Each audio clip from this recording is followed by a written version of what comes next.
มันจะบอกใส่สักจีมันอาจจะเป็นเวลามันกาเต้มันจะเอาอาปงของเขาอะไรครับปงของนะลองปงแล้วจองปงเลยนะ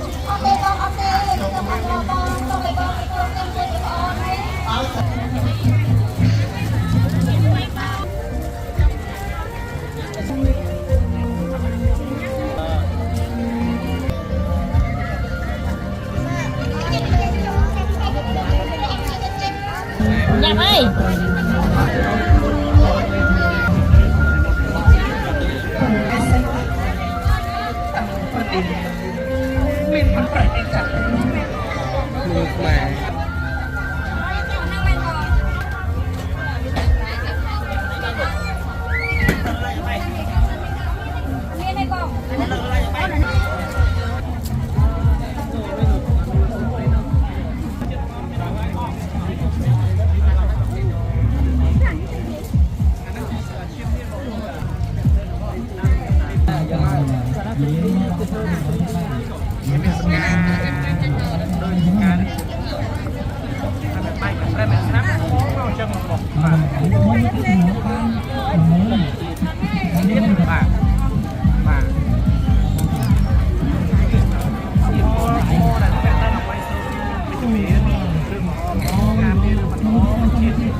Anh ơi, khai con khai thôi vậy?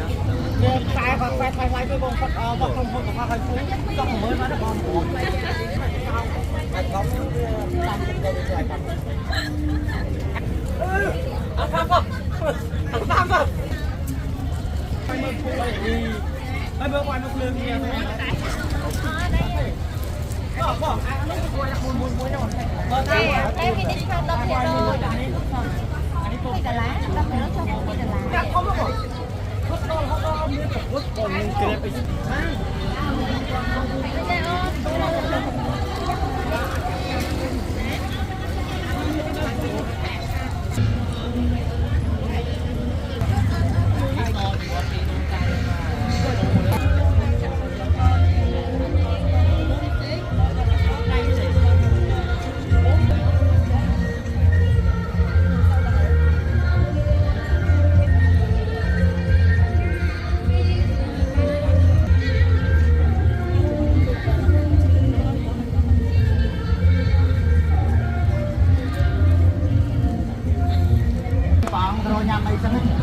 Hãy subscribe cho kênh Ghiền Mì Gõ để không bỏ lỡ